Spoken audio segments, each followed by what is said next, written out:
Please tell me why you chose to run in this election. Yeah, so I chose to run in this election because the current times are very desperate for our people. A lot of them are financially struggling. Pre-COVID, we have at least 70% of Americans living paycheck to paycheck with no savings. Now we have millions more without jobs to pay for food, rent, don't have health insurance. Our district is one of the poorest congressional districts out of the 435 districts in the country, and we have over 40,000 brothers and sisters living unhoused. And so I feel that the government's not working for us, and so now it's time for the people to step up, run for office, and to take our power back and to really prioritize caring for the people again. Yes. Why do you think this election is so important for Americans? And it seems to be of great personally significance. Yeah, this election is very important. Just like the last 2016 election, it showed us how important it is to be civically engaged and how important it is to vote. At least we need to make sure that we're electing a Congress, electing local city council members that are able to really fight for the people. And so that means big fundamental change. It means studying the candidates that you're voting for. It means knowing who is funding their campaigns. Is it corporate interests or is it the people? And so I think the stakes are higher because we can't afford to waste another 2 years while our people continue to suffer even more. Any time that passes directly impacts and affects our people's well-being and ability to live.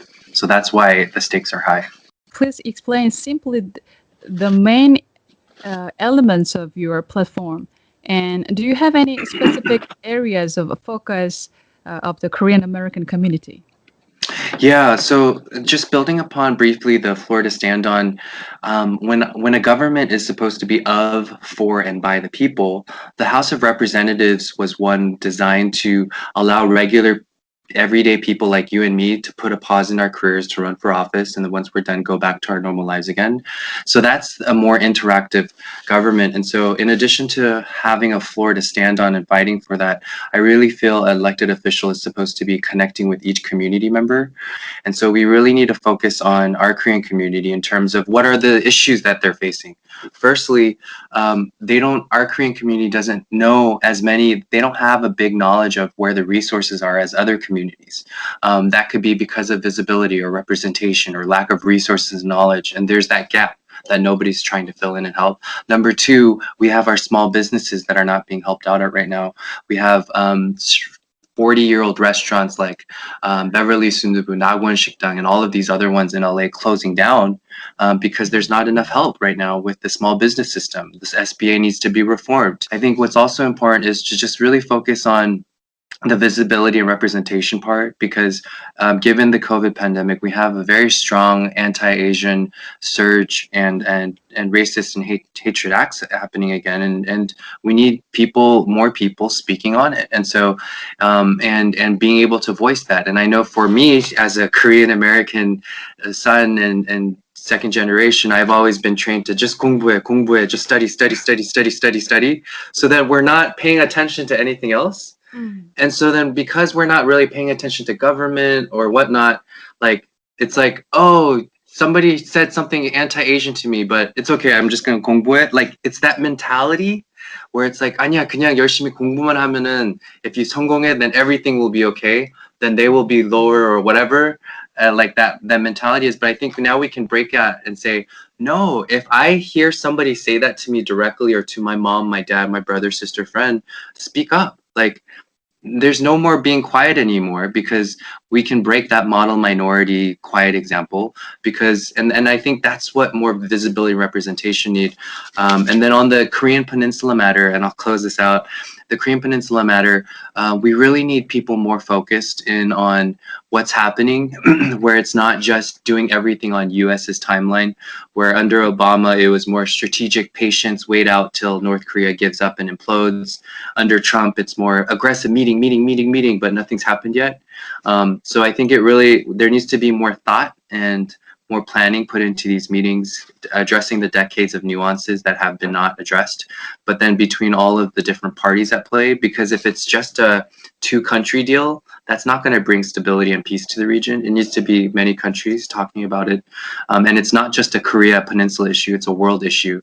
And I think that's what Congress is not realizing right now. And so we need more people that can bring and share those views within Congress too. And so this campaign season, we have 5 Korean Americans running for Congress, and all of us have echoed the same, where we really feel a committee should be formed towards the Korean Peninsula. If you win in this election, what kind of impact do you think you could have on Korean Peninsula issues?